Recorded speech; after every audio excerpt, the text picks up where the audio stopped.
할렐루야. 오늘도 이 예배 가운데 임할 주님의 성령을 기대하는 마음으로 우리 주께서 높은 보좌에 찬양 올리시겠습니다.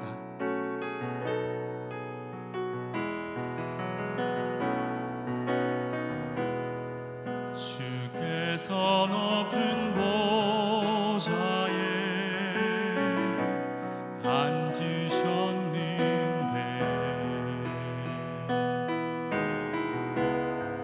그 옷자락인 성전에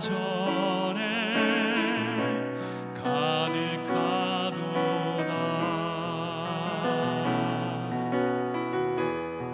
천사들이 모여서 서로 참화하여 외치니 그 소리는 성전에 가득하도다.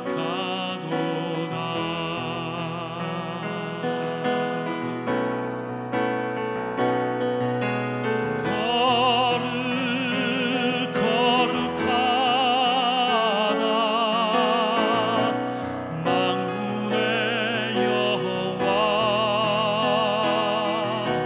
그 영광이 온 땅에 충만하시도다. 거룩하다 거룩하다 만군의 여호와, 그 영광이 온 땅에 충만하시도다.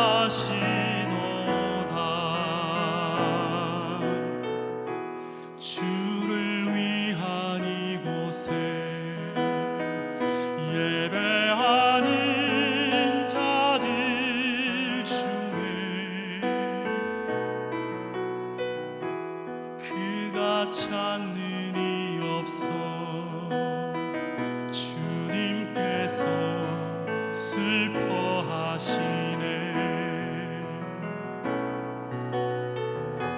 주님이 찾으시는 그 한 사람, 그 예배자, 내가 그 사람 되기 간절히 주께 예배하네. 주내로 이곳에 서 있네. 주 임재에 엎드려 절하네. 그 어느 것도 난 필요 없네. 주님만 경배해. 주내로 이곳에 서 있네. 주 임재에 엎드려 절하네.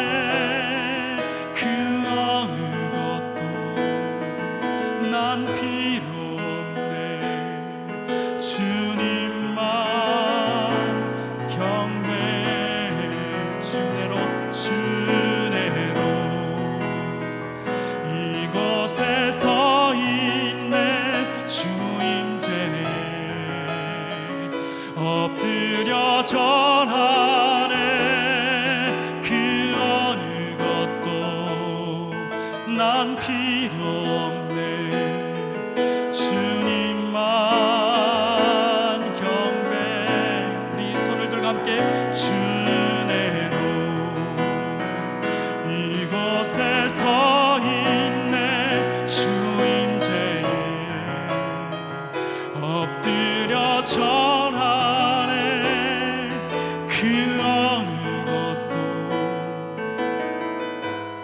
그 어느 것도 난 필요. 우리 다시 한번 그 어느 것도 난 필요 없네. 주님만 경배해. 다 함께 묵도하심으로 수예배를 하나님께 올려드리겠습니다.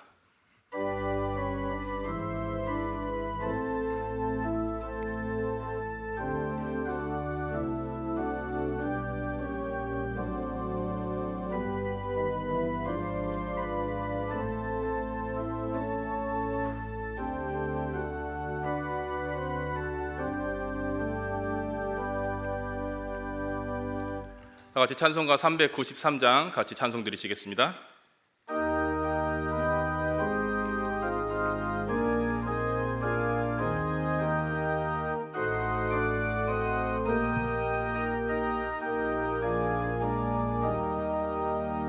오 신실하신 주 내 아버지여, 늘 함께 계시니 두려움 없네. 그 사랑 변창고 날 지키시며 어제나 오늘이 한결같네. 오 신실하신 주, 오 신실하신 주, 날마다 자비를 베푸시며 일용할 모든 것 내려주시니 오 신실하신 주, 나의 구주.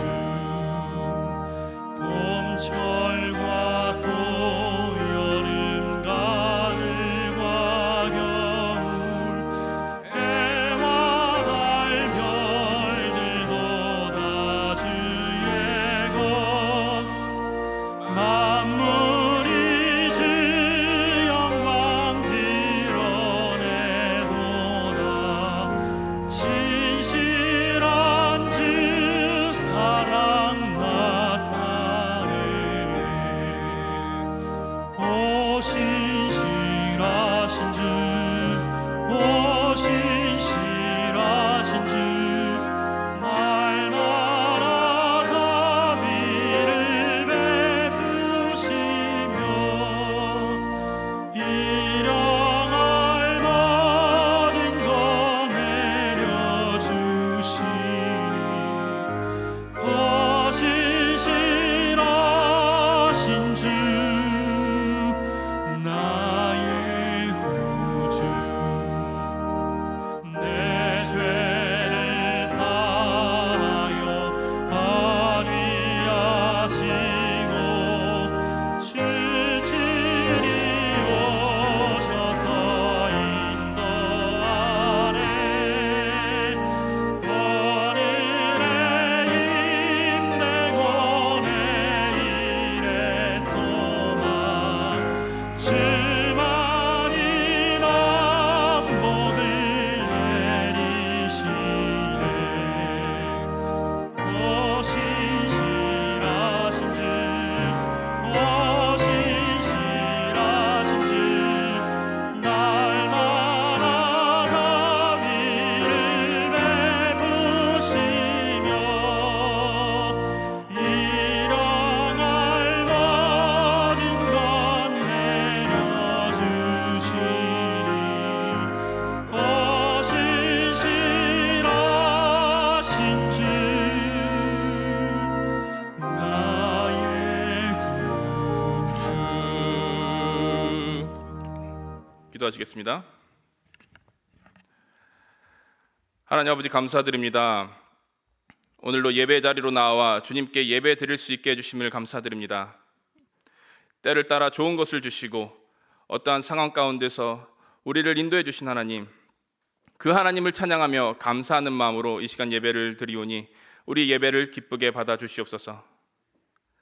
한없는 주님의 사랑에도 불구하고 여전히 죄를 범하며 살아가는 우리들입니다. 주께서 우리의 모습을 긍휼히 여겨주셔서 연약한 우리들을 용서하여 주시옵고 주님 앞에서 거룩한 성화의 과정 잘 감당할 수 있도록 인도하여 주시옵소서. 특별히 항상 감사하기를 소원합니다. 어떤 상황 가운데서도 주님께서 베푸신 은혜를 기억하며 감사할 수 있도록 도와주시고 내 안에 불평의 습관들이 사라지게 하사 매일 우리의 삶 가운데 주어지는 하나님의 은혜에 민감하게 반응할 수 있도록 도와주시옵소서. 공의로우신 하나님, 이 나라 이 민족을 기억하여 주시옵소서. 정치, 경제, 사회, 문화 그 어디에도 완전함을 찾아볼 수 없는 현실입니다. 하나님께서 강권적으로 역사하여 주시고 이 나라가 주님의 공의로 아름답게 세워지길 소망합니다. 하나님의 주권이 만방에 드러나며 자유민주주의가 수호되게 하시옵고 견고한 한미동맹을 통해 이 땅 가운데 주님의 평화가 가득하길 소원합니다. 주께서 인도하여 주시옵소서. 또한 코로나 사태로 아파하는 많은 사람들에게 위로가 되어 주시옵소서. 하루속히 이 질병을 극복할 수 있도록 도와주시고 삶이 망가진 많은 사람들이 회복될 수 있도록 주님께서 인도하여 주시옵소서. 더 이상 역병의 위협으로부터 많은 사람들이 애통하지 않게 하여 주시고 주님의 도우심으로 이 모든 사태를 넉넉히 이겨낼 수 있도록 인도하여 주시옵소서. 아버지 하나님, 대구동신교회를 기억하여 주시옵소서. 어떠한 상황 가운데서도 사역의 문이 닫히지 않게 도와주시고 전송도가 생명사역자가 되어 사람을 살리고 키우고 고치는 일에 최선을 다할 수 있도록 도와주시옵소서. 특별히 담임 목사님을 붙들어 주시고 영육 간의 강건함을 허락하여 주시고 말씀 사역을 잘 감당하시는 데 부족함이 없게 하여 주시옵소서. 주님의 말씀을 가감없이 전하실 때 능력의 팔로 붙들어 주셔서 그 말씀을 전 성도가 아멘으로 받아 하나님의 뜻을 올바로 분별할 수 있도록 도와주시옵소서. 후임 목사님과도 함께하여 주시옵고 남은 청빙 과정도 잘 진행되게 해 주시옵소서. 새롭게 세우신 종을 통해 교회가 한 단계 더 도약하여 생명사역을 잘 감당할 수 있도록 인도하여 주시옵소서. 특별히 예물을 드린 손길이 있습니다. 주님께서 이 귀한 손길을 기쁘게 받아주시고 이 예물을 드린 손길마다 복의 복이 흘러넘칠 수 있도록 주님께서 인도하여 주시옵소서. 이 시간 말씀을 나눕니다. 하나님께서 함께하여 주시고 이 말씀을 통해 주님의 뜻을 올바로 분별하길 소망합니다. 성령께서 조명하여 주셔서 전하는 자나 받는 자나 말씀 앞에 아멘으로 반응할 수 있도록 인도하여 주시옵소서. 모든 말씀 예수님의 이름으로 기도드립니다. 아멘.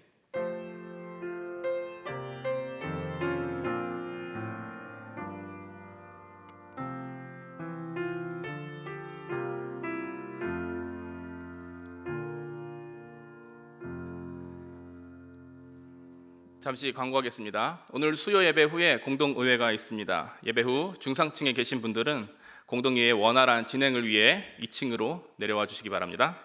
나머지 광고는 주보를 참고해 주시기 바랍니다. 오늘 우리가 나눌 하나님의 말씀은 이사야서 6장 1절에서 13절 말씀입니다. 이사야서 6장 1절에서 13절 말씀 한 절씩 교독하시고 마지막 절 합독하시겠습니다. 우시야 왕이 죽던 해에 내가 본즉 주께서 높이 들린 보좌에 앉으셨는데 그의 옷자락은 성전에 가득하였고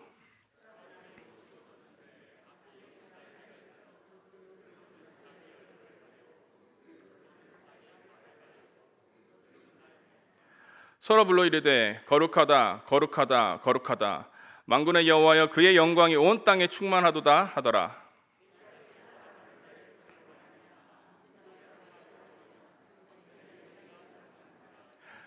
그때 내가 말하되 화로다 나여 망하게 되었도다. 나는 입술이 부정한 사람이요 나는 입술이 부정한 백성 중에 거주하면서 만군의 여호와이신 왕을 배웠음이로다 하였더라.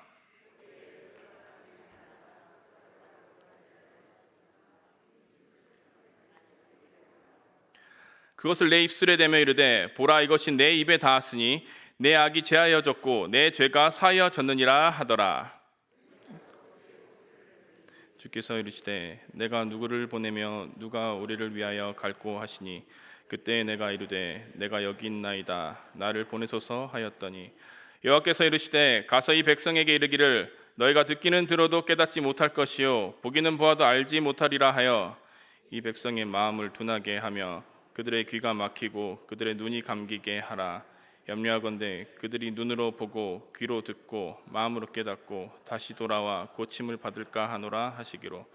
내가 이르되 주여 어느 때까지니까 하였더니 주께서 대답하시되 성읍들은 황폐하여 주민이 없으며 가옥들에는 사람이 없고 이 토지는 황폐하게 되며 여호와께서 사람들을 멀리 옮기셔서 이 땅 가운데 황폐한 곳이 많을 때까지니라. 같이 읽겠습니다. 그 중에 10분의 1이 아직 남아 있을지라도 이것도 황폐하게 될 것이나 밤나무와 상수리 나무가 배임을 당하여도 그 그루터기는 남아 있는 것 같이 거룩한 씨가 이 땅의 그루터기니라 하시더라. 아멘.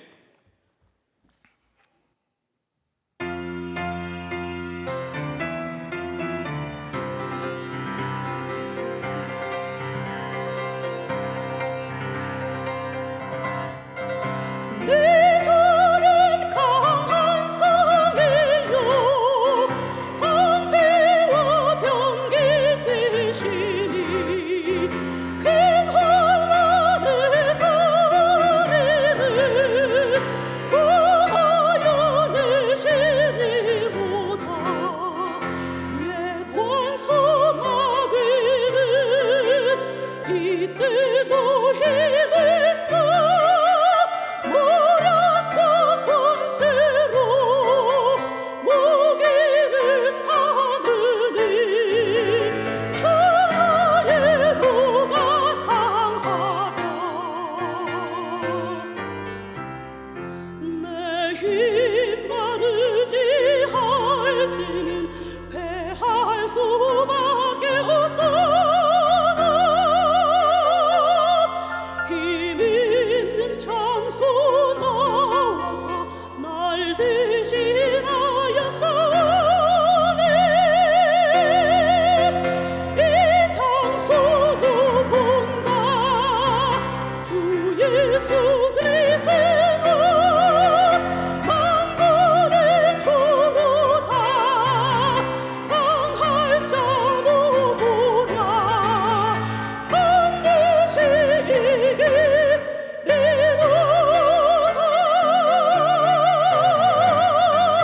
혈육안 가지고 주 앞에 들이시 저 천사 기쁜 노래가 온 땅에 퍼지니 내 혼합 깨어서 주 찬송하여라. 온 백성 죄를 속하신 만왕의 왕이세. 내 주는 강한 성이요 방패와 병기 되시니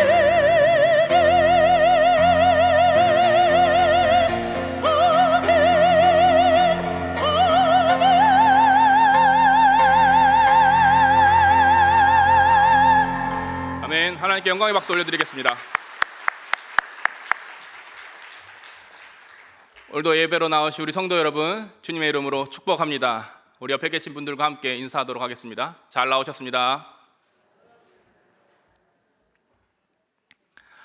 1996년에 이탈리아에 있는 한 신경 심리학 연구팀은 재미있는 실험을 진행했습니다.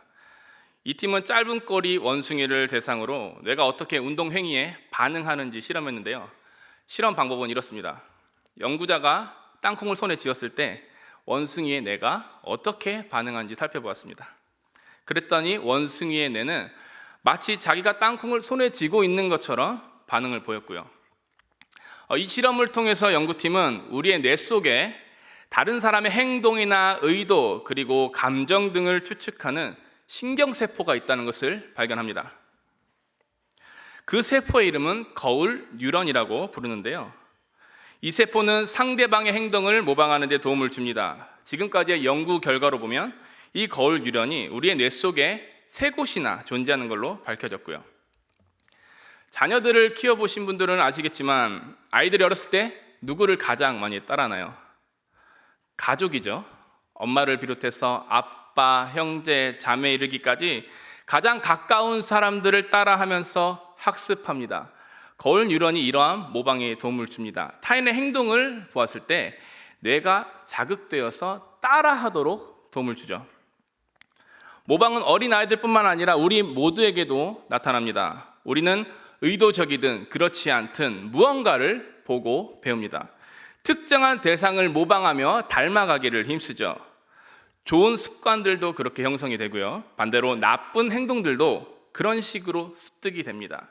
특정한 대상을 닮아 우리의 삶이 계속해서 형성되는 것입니다. 자, 이처럼 무언가를 닮는다는 것은 우리에게 유익을 줄 수도 있고요. 또 그렇지 않을 수도 있습니다. 따라서 우리는 정말 좋은 대상을 잘 닮아야 되는 것이죠. 자, 오늘 본문을 통해서 우리가 닮아야 할 대상을 한번 고민해 보았으면 좋겠습니다. 우리는 누구를 닮느냐에 따라서 예배자가 될 수도 있고요. 또 우상 숭배자가 될 수도 있기 때문입니다. 누구를 모방하느냐에 따라 신앙과 삶에 있어 중대한 영향을 끼칠 수 있죠. 오늘 우리는 이사야서의 한 대목을 나누려고 합니다. 우리가 잘 알고 있는 이사야 선지자, 그가 하나님으로부터 소명을 받는 장면이 본문에서 등장합니다. 유다 왕 우시아가 죽던 해에 하나님께서는 환상을 통해 자신을 나타내십니다. 이사야가 본 하나님은 이런 모습이었습니다. 하나님께서 높이 들린 보좌에 앉으셨고 그분의 영광이 온 땅에 가득했습니다. 그분을 둘러싼 천사들은 거룩하다, 거룩하다, 거룩하다며 하나님을 찬송하고 있었죠. 하나님은 보좌에 앉으신 왕으로 나타나셨고 천사들은 그분을 찬양하고 있었습니다. 왕이신 하나님 앞에서 이사야는 아무것도 할 수 없었습니다. 거룩하고 영광스러운 모습으로 나타나신 하나님을 본 그 순간 그는 목숨의 위협을 느끼게 된 것이죠. 하나님을 보았기 때문에 더 이상 살 수 없다고 고백합니다. 그때 하나님께서 이사야를 정결하게 하십니다. 부정한 이사야였지만 하나님께서 그를 깨끗하게 하시고 그의 죄를 용서해 주시면서 그가 정결하게 될 수 있었죠.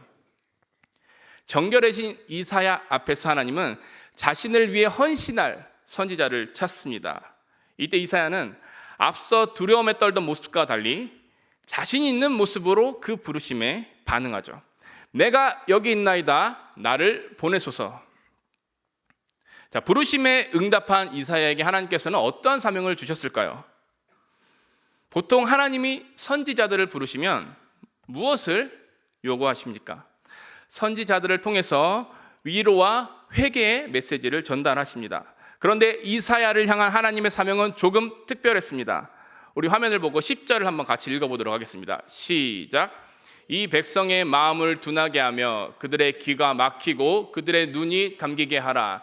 염려하건대 그들이 눈으로 보고 귀로 듣고 마음으로 깨닫고 다시 돌아와 고침을 받을까 하노라 하시기로. 아멘. 자, 하나님이 무엇을 명령하셨나요?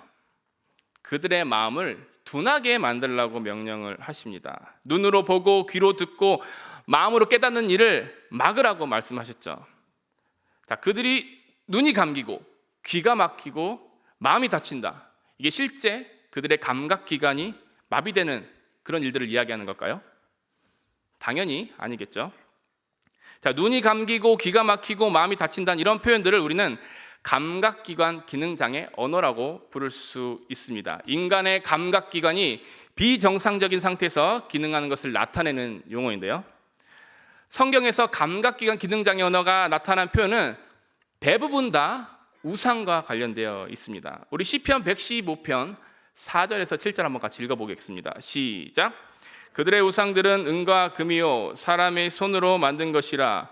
입이 있어도 말하지 못하며 눈이 있어도 보지 못하며 귀가 있어도 듣지 못하며 코가 있어도 냄새 맡지 못하며 손이 있어도 만지지 못하며 발이 있어도 걷지 못하며 목구멍이 있어도 작은 소리조차 내지 못하느니라. 아멘. 시편 기자는 우상을 어떻게 묘사하고 있습니까? 우상은 사람이 만든 물건으로 눈, 코, 입, 귀, 손, 발, 목구멍이 있어도 기능을 하지 못한다고 이야기합니다. 겉으로는 화려해도 실상 아무것도 할 수 없는 무능한 신이라는 것이죠. 자, 성경은 이러한 표현들을 통해서 사람의 손으로 만든 모든 우상이 무능력하고 무분별한 존재임을 나타냅니다. 자, 그런데요, 이처럼 감각기관 기능장애 언어가 사람을 대상으로 표현된 경우가 있습니다. 오늘 본문에서 읽은 내용처럼 말이죠. 사람을 가리키지만 우상처럼 표현을 합니다. 자, 그러면 이러한 표현은 무엇을 의미할까요? 바로 우상 숭배자를 가리키는 표현입니다. 우리 시편 115편 8절을 한 번 더 읽어보도록 하겠습니다. 시작. 만드는 자들과 그것을 의지하는 자들이 다 그와 같으리로다. 아멘. 자, 시편 기자는 우상 숭배자들이 다 우상과 같게 될 것이라고 이야기를 합니다. 우상을 숭배하는 사람들은 모두 다 우상을 닮는다는 것이죠.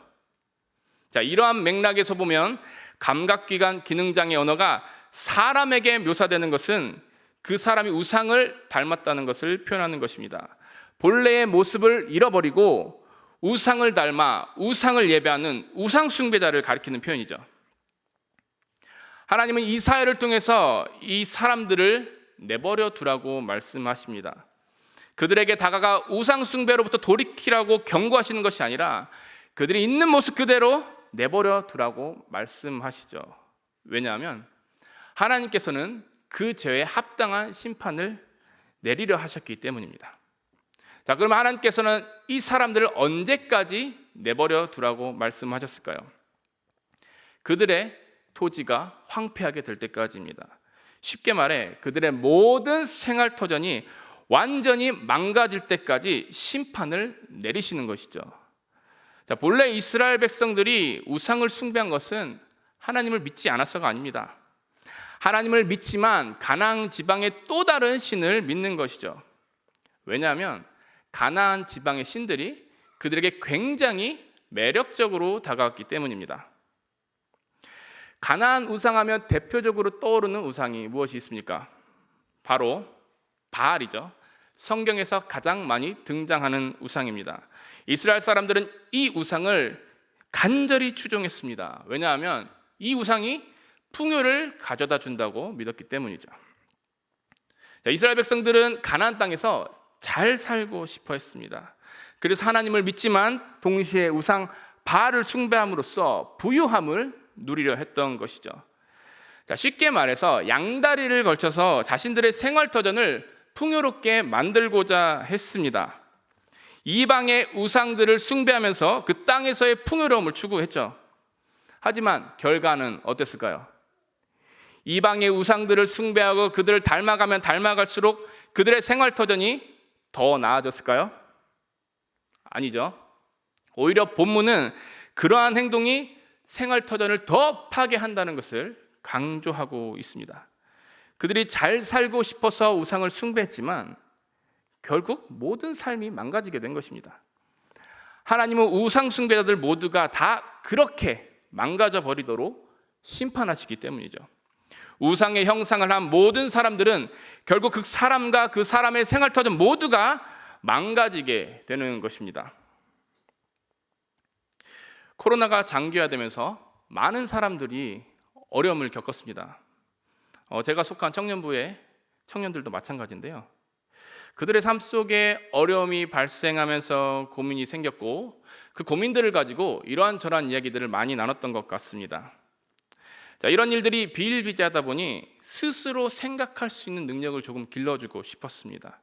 때론 목회자를 통해서 정답을 구하는 것도 필요하지만 그 이전에 스스로 고민하고 결정할 수 있는 삶을 살면 좋겠다는 마음이 있었죠. 그래서 청년들에게 책을 읽혀봐야겠다고 생각을 했습니다. 어떻게 독려할까 여러 고민을 해보다가 영상을 만들기 시작을 했는데요. 자, 청년들이 읽을 만한 책을 소개해주고 리뷰도 받고 또 리뷰를 잘 써주면 상품도 주는 형식으로 계획을 했었습니다. 이런 취지를 같이 공감한 우리 청년부의 조현진 목사님과 함께 아싸책이라는 영상을 만들어 유튜브에 올리고 있습니다. 그 아싸책에서 아싸는 아싸 할 때 그 아싸는 아니고요. 아포슬이 사랑하는 책 이야기의 줄임말입니다. 시작한 지 얼마 안 돼서 참 미흡한 점이 많지만 점점 더 개선하면서 청년들이 다독할 수 있도록 만드는 것이 저희들의 목표인데요. 자, 이 영상에서 습관이 영성이다라는 책을 소개한 적이 있었습니다. 제임스 스미스라는 개혁주의 신학자이자 철학자가 쓴 책인데요. 이 책의 원 제목은 화면에 보시는 것처럼 You are what you love. 당신이 사랑하는 것이 당신이다라는 제목입니다. 이 저자는요, 우리가 예배하는 그 대상이 우리의 마음을 사로잡는다고 이야기합니다. 쉽게 말해 우리는 사랑하는 대상을 담고 그 대상이 우리의 정체성을 형성한다는 것이죠. 내가 하나님을 사랑하면 하나님을 닮아 그분의 말씀이 내 정체성을 형성하고, 내가 우상을 사랑하며 우상을 닮아 그 세속 가치가 내 정체성을 형성한다는 것입니다. 자, 인간은 누구나 다 예배의 대상이 있습니다. 하나님이든지 우상이든지 예배의 대상이 없는 사람은 단 한 사람도 존재할 수 없습니다. 왜냐하면 하나님께서 우리를 그렇게 만드셨기 때문입니다. 따라서 우리는 필연적으로 누군가를 예배하고 사랑하며 닮아갑니다. 하지만 본래의 모습을 잃고 우상을 닮아가는 모든 사람들은 다 망합니다. 본문에서와 같이 하나님께서 심판하시기 때문이죠. 그렇다면 원래 인간의 모습은 어떤 모습이었을까요? 창세기 1장 27절을 보면 이렇게 기록되어 있습니다. 우리 같이 한번 읽어보도록 하겠습니다. 시작. 하나님이 자기 형상 곧 하나님의 형상대로 사람을 창조하시되 남자와 여자를 창조하시고. 아멘. 하나님께서 사람을 창조하실 때 디자인하신 모습이 있습니다. 그 모습이 무엇입니까? 바로 하나님의 형상입니다. 하나님은 아무 모양대로 사람을 창조하신 것이 아닙니다. 하나님의 형상대로 사람을 창조하셨습니다. 자, 하나님을 닮아 창조된 사람은 하나님만 사랑하게 되었습니다. 하나님만 예배하고 그분의 통치를 온 땅에 구현하며 생육하고 번성해야 했죠. 하나님과의 그 긴밀한 관계 속에서 그분을 닮을 존재로 존재해야 했습니다. 하지만 이 형상이 파괴됩니다. 하나님을 닮아 그분의 통치를 드러내는 존귀한 존재로 창조되었지만 인간은 망가지게 됩니다. 무엇 때문에 그렇습니까? 바로 죄 때문이죠. 최초 인간은 어떻게 범죄하였습니까? 하나님께서 금하신 그 열매를 따먹고 죄를 짓습니다. 하나님은 사람에게 온 피조물을 다스릴 수 있는 권한을 주셨습니다. 하나님의 대리 통치자로서 모든 것을 누릴 수 있었죠. 그러나 한 가지를 금하십니다. 선악을 알게 하는 나무의 열매. 이 열매를 먹는 날에는 죽을 것을 경고하시면서 먹지 못하게 하셨죠. 하지만 우리가 잘 알고 있는 대로 인간은 욕망을 주체하지 못하고 열매를 먹습니다. 하나님의 말씀에 불순종하고 거역했죠. 하나님을 사랑하기보다 자신이 눈에 보이는 것을 더 사랑하고 추구함으로써 하나님께 반역했습니다. 이때 하나님의 형상은 완전히 깨어져 버렸죠. 인간은 자신의 욕망을 따라 하나님이 아닌 사탄의 형상을 더 닮아가기 시작했던 것입니다. 이 죄의 영향력은 여전히 우리에게 남아 있습니다. 하나님의 형상이 깨어져 버린 우리는 하나님만을 사랑하고 예배하지 못합니다. 하나님의 형상을 상실한 채 우상 숭배로부터 자유롭지 못하죠. 우상 숭배를 통해 눈과 귀가 마비되고 마음이 다치는 그 이는 비단 옛날 사람들만의 문제가 아닙니다. 현대를 살아가고 있는 우리들 역시 영적으로 마비되어 눈과 귀가 마비되고 마음이 다치는 일이 허다한 것이죠. 어떻게 말입니까?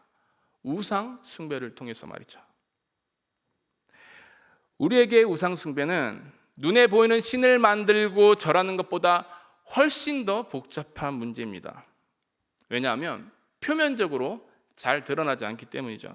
우리에게 우상 숭배는 내면의 문제입니다. 아무리 겉으로 판단한다 한들 잘 드러나지 않는 문제죠. 프래그머티즘이라는 단어가 있습니다. 우리말로 실용주의라고 번역되는 단어인데요. 현재 미국을 움직이는 대표적인 사상입니다. 사실상 오늘날 미국을 만든 사상이라고 봐도 무방한 정신이죠. 이 사상의 핵심을 한 줄로 요약하면 이렇습니다. 우리가 믿는 신념과 가치는 삶에서 일정한 도움을 주어야 한다. 무슨 말인지 이해가 되십니까? 우리 일상생활에 실제적인 도움을 주는 가치를 좇아야 한다는 것입니다. 그게 종교적이든 도덕적이든 경제적이든 우리 삶에 실제로 도움이 되는 것만이 진리로서 가치가 있다는 이야기죠. 자, 이런 가치를 추구하는 사람들의 삶은 어떨까요?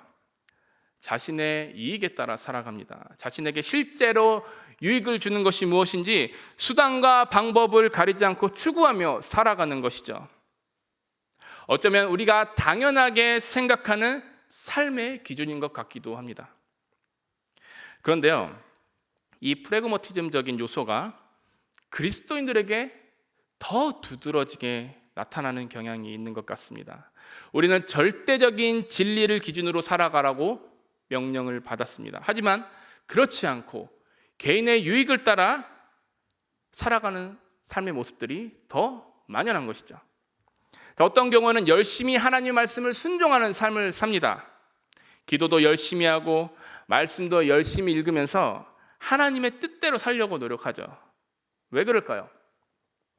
그런 삶이 나에게 유익이 된다고 생각하기 때문입니다. 내 영적인 유익을 위해서 이런 노력이 필요하다고 생각되면 내 삶의 최우선순위에 경건생활 시간을 위치시킵니다. 하지만 현실적인 문제가 닥쳐왔을 때 우리는 현실에 더 집중합니다. 말씀에 순종하기보다 세상적인 방법으로 현실의 문제를 해결하려고 하죠. 하나님의 절대 진리를 추구하면서 우리의 신앙을 지키기보다 세상의 방법으로 내 인생의 여러 가지 문제를 해결하려고 합니다. 그것이 도덕적이든지 비도덕적이든지 말이죠. 하나님보다 세상의 가치관이 더 선호되는 것입니다. 어쩌면 이런 모습이 저나 여러분 모두에게 있는 모습이 아닌가 싶습니다. 필요에 따라 이중신앙을 갖고 살아가는 사람들, 바로 저와 여러분이지 않습니까? 우리는 절대적인 하나님의 말씀을 따라서 우리의 인생을 계획하고 살아가야 합니다. 하지만 실용주의라는 커다란 가치관을 머릿속에 가둬놓고 때론 하나님께 한 발을, 때론 세상에 한 발을 내디디면서 나에게 가장 유익한 것이 무엇인지 찾아다니고 있지는 않은지요. 내가 하나님보다 더 선호하는 세속적인 가치관을 쫓아 눈과 귀가 닫힌 채 내게 이익이 되는 것들만 쫓고 있는 것이죠. 만약에 예수님께서 이러한 우리들의 모습을 보시면 뭐라고 말씀하실까요? 아마 이렇게 말씀하시지 않을까요? 야, 두 주인을 섬기면 안 돼. 저는 아마 이렇게 말씀하실 거라고 생각됩니다. 우리가 아는 예수님은 어떤 분이십니까? 완전한 하나님의 형상이십니다. 골로새서 1장 15절에 이렇게 기록되어 있는데요. 그는 보이지 아니하는 하나님의 형상이시요 모든 피조물보다 먼저 나신 이시니. 창세 전부터 존재하셨던 하나님의 형상이신 예수님, 그분이 이 땅에서 하신 일이 무엇입니까? 단순히 복음을 전하고 하나님 나라의 도래만을 선포하시지 않으셨습니다. 그 메시지를 덤짐과 동시에 하나님만을 섬기는 삶이 어떤 삶인지 철저하게 가르쳐 주셨죠. 그의 삶과 말씀 곳곳에서 하나님을 사랑하는 방법들이 묻어나옵니다. 세속적인 원리에 따라 두 주인을 섬기는 것이 아니라 하나님의 형상으로서 하나님만을 섬기는 삶을 우리에게 보여주셨죠. 대표적인 예로 광야 시험이 있습니다. 인간의 몸을 입고 40일간 광야에서 금식하셨던 예수님. 분명 예수님께도 육체적인 한계가 있으셨죠. 이를 노리고 사탄은 3번이나 유혹을 했고요. 하지만 예수님은 어떠한 반응을 보이셨습니까? 자신의 안위를 위해서 사탄의 그 유혹에 순응하셨나요? 그렇지 않으셨죠. 그분은 철저하게 하나님의 말씀을 근거로 사탄의 시험을 이겨내셨습니다. 참된 하나님의 형상으로서 하나님만을 섬기고 예배하는 모습을 보여주셨죠. 진정한 하나님의 형상으로서 하나님만을 예배하셨던 예수님의 모습을 통해 우리 역시 깨어져 버린 하나님의 형상을 회복해 나가야 합니다. 그분의 삶과 가르침을 본보기로 삼아 우리의 진짜 모습을 찾아가야 하는 것이죠. 자, 그렇다면 어떻게 해야 하겠습니까? 그분의 삶과 가르침을 본보기로 우리의 진짜 형상을 회복하려면 어떤 노력이 필요할까요? 바울은 고린도 교회로 보낸 편지를 통해 이에 대한 해답을 제시합니다. 우리 한번 같이 읽어보도록 하겠습니다. 시작. 하나님 아는 것을 대적하여 높아진 것을 다 무너뜨리고 모든 생각을 사로잡아 그리스도에게 복종하게 하니. 아멘. 바울은 하나님을 대적하는 모든 지식을 다 무너뜨리라고 권면합니다. 그러면서 우리의 모든 생각을 그리스도께 복종해야 함을 강조하고 있는 것이죠. 우리가 갖고 있는 모든 생각이 예수 그리스도를 중심으로 집중되어야 한다고 이야기하는 것입니다. 그렇지 않은 생각은 무엇이든지 우상 숭배이기 때문이죠. 그래서 우리가 생각의 틀을 바꿔야 됩니다. 우리는 중립적인 존재가 아닙니다. 항상 전제를 갖고 있는 사람들이죠. 내가 생각의 틀을 바꿔서 그리스도께 복종하지 않으면 세속 가치가 내 생각의 틀을 바꿔 또 다른 우상을 섬기게 할 것입니다. 지속적으로 말씀을 새겨 넣지 않는다면 언제 그랬나는 듯이 다시 원래의 모습으로 돌아오는 것이죠. 제가 지난 월요일 저녁을 먹으면서요, 잠깐 예능 프로그램을 봤습니다. 이 프로그램은 혼자 사는 연예인들이 자신들의 일상을 소개하는 프로그램인데요. 여기에 출연한 한 남자 배우가 있었습니다. 굉장히 섬세하게 자기 관리를 잘 하던 배우더라고요. 자, 이날 이 배우가 스트레칭 학원을 방문한 이야기가 등장을 했습니다. 여러분, 스트레칭을 배우는 학원이 있다는 거 아십니까? 저는 운동을 좋아하고 관심도 많은데 이날 처음 알았습니다. 스트레칭을 돈을 내고 배운다는 게 사실 이해가 안 가잖아요. 이렇게 좀 찍고 막 이렇게 뻗으면 되는데 이거를 학원에 가서 돈을 내고 배운다는 게 좀 이해가 안 갔어요. 근데 계속 그 프로그램을 보니까 이해가 가더라고요. 자, 이게 우리가 생각하던 일반적인 스트레칭이 아니었습니다. 이게 편하게 몸을 풀어주는 그런 스트레칭이 아니라 막 손발이 우들우들 떨리는 그런 자세를 통해서 신체를 교정해주는 스트레칭이었죠. 자, 그 남자 연예인은요, 이 힘든 스트레칭을 통해 골반을 교정해서 이 다리를 이렇게 일자로 찢는 것을 목표로 운동을 했습니다. 굉장히 생소한 운동이죠. 그런데 이때 출연자들이요, 이런 이야기들을 하더라고요. 자, 스트레칭을 꾸준히 하다가도 다시 하지 않으면 몸이 원래대로 돌아간다고 합니다. 실제 이 배우도 열심히 스트레칭을 해서 굉장히 몸이 유연해졌지만 6개월 동안 촬영을 하면서 쉬다 보니까 몸이 다시 굳었던 거예요. 그래서 그 굳어진 몸을 풀기 위해서 또다시 스트레칭 학원을 방문하게 된 것이고요. 이게 우리의 신앙의 모습과 동일합니다. 열심히 말씀을 배우고 훈련받고 생각의 틀을 바꿨습니다. 그런데 그 작업을 멈추면 어떻게 되나요? 다시 원래의 모습으로 돌아갑니다. 내가 많이 배우고 훈련했다고 해서 그걸 가지고 계속해서 발전하는 것이 아니라 생각의 틀을 바꾸는 그 작업을 멈춰버리면 거기서 퇴보하게 되는 것이죠. 제가 청년들을 보면서도 안타까운 점이 바로 이런 부분입니다. 나이가 젊고 뜨거운 마음이 있을 때는 열심히 훈련에 뛰어듭니다. 그런데 나이가 들고 직장이 생기고 하는 일이 많아지면서 삶의 여유가 점점 사라질 때에는 훈련의 끈을 놓아버립니다. 말씀을 배우고 익히며 생각의 틀을 바꾸는 그 작업이 멈춰버리는 것이죠. 하물며 이게 우리 청년들의 모습일까요? 청년들의 모습뿐이겠습니까? 어쩌면 우리 모두의 모습이지 않을까요? 뜨거운 마음의 말씀도 열심히 읽고 훈련도 열심히 받습니다. 그런데 시간이 흐른 후 정체된 상태에 머물 때가 많이 있죠. 매일 말씀을 읽는 것도 시들하고 훈련에 참여하는 것도 소홀하고, 이런 모습으로 우리는 생각의 틀을 바꾸는 작업을 소홀히 여길 때가 많습니다. 하지만 우리는 이 일에 최선을 다해야 합니다. 우리가 우상 숭배자가 아닌 예배자가 되기 위해선 부단히 노력해야 하는 부분이죠. 말씀으로 우리의 생각의 틀을 바꿔서 하나님의 형상을 회복하며 예배자가 되기 위해 몸부림쳐야 합니다. 모든 생각을 사로잡아 그리스도께 복종시킬 때 비로소 하나님의 형상을 닮은 온전한 예배자가 될 수 있는 것이죠.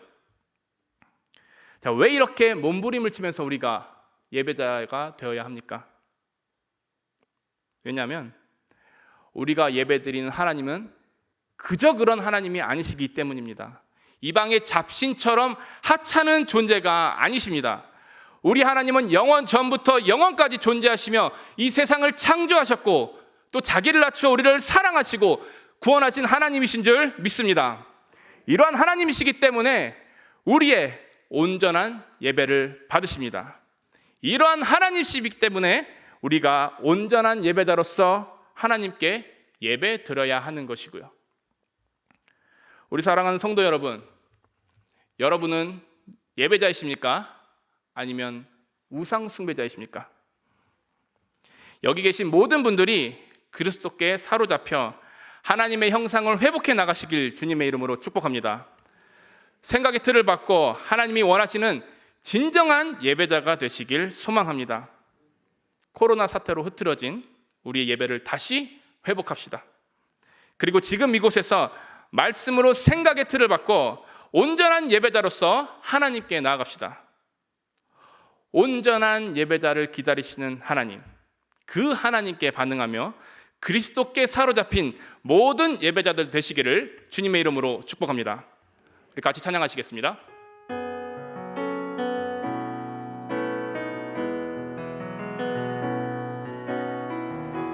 주를 위한 이곳에 예배하는 자들 중에 그가 찾는 이 없어 주님께서 슬퍼하시네. 주님이 찾으시는 의한 사람 그 예배자, 내가 그 사람 되길 안전히 주께 예배하네. 주내로 이곳에 서 있네. 주 임재에 엎드려 절하네. 그 어느 것도 난 필요 없네. 주님만 경배. 주내로 이곳에 서 있네. 주 임재에 엎드려 절하네. 그 어느 것도 난 필요 없네. 주님만 경배.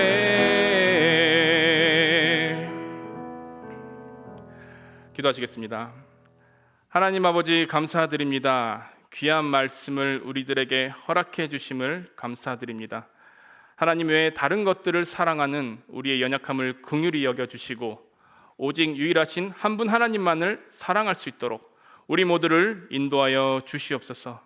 말씀을 기억하며 우리의 삶을 돌아보게 하시고 생각의 틀을 바꿔 하나님의 형상을 회복하며 그리스도께 사로잡힌 예배자가 될 수 있도록 도와주시옵소서. 예수님의 이름으로 기도드립니다. 아멘.